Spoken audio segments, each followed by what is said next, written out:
Kaniadto ang mga nasinati namo sa pagtanom og soybeans, lisod kaayo tungod kay manual ang amuang gina-apply. Ang pinaka worst gayud nga nasinati sa mga soybean farmers sa una is ang buyer o ang presyo sa soybeans. Mao nay hinungdan nga ang uban nagbiya gayud og pagtanom og soybeans.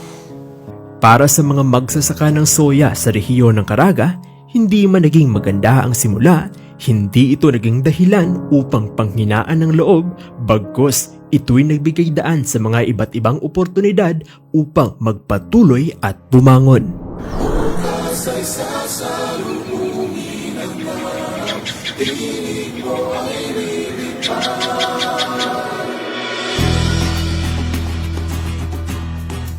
The objectives of this program is to increase soybean production through the use of quality soybean seeds, capacitate soybean farmers to engage in soybean seed production, to improve post-harvest practices and production of quality seeds, and to strengthen the linkages of soybean market.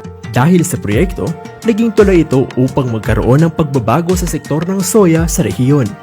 2017 na registered kami as association. July 7, 2022 na registered ang Tabaco or Tago Agro-Based Agriculture Cooperative.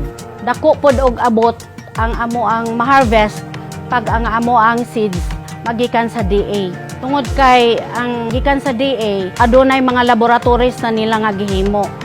Sa germination, ang among nadawatan sa among association mao ang tracer og sorter.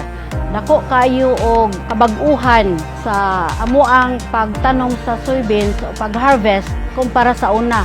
Kay sa una, mo-consume ka og sa isa ka ektarya sa pagpalo-palo mo consume og isa ka semana. Tag napulo ka tao kada adlaw. Tapos ang sa sorter katong paligid abutan pod og semana sab.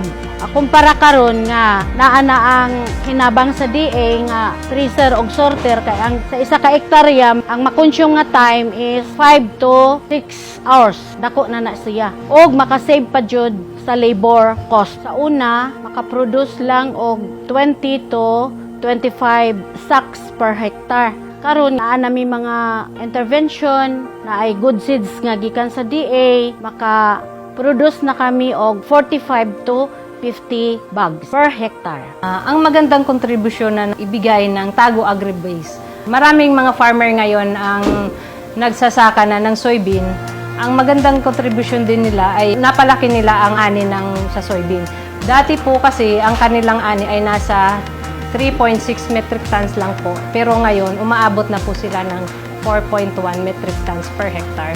Isa din po na sila po ay nakakapag-produce na rin po sila ngayon ng quality seeds na nagpapadagdag po ito ng kanilang ani at kita na rin po. Sulod sa tulo ka tuig sa akong pagka-seed grower, nakabaligya mi og 3,040 kilos nga seed nga soybeans ug mihalin kini sa kantidad nga 265,000 pesos. Itagaan mi og usa ka training bahin sa accreditation on soybean seed grower.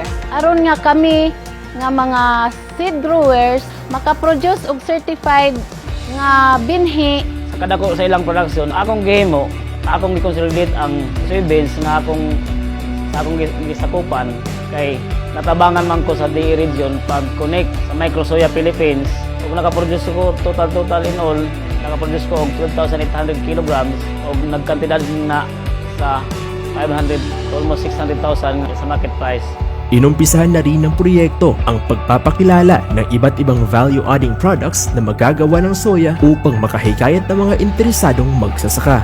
The importance of value adding is that this boosts the financial viability and profitability of the soybean farmers while drawing closer to consumer preferences and market requirements. These products open bigger opportunities and market sustainability to our farmers in the value chain of the soybean industry. Kagaya ng soya, ang pagbabago ay pinoproseso.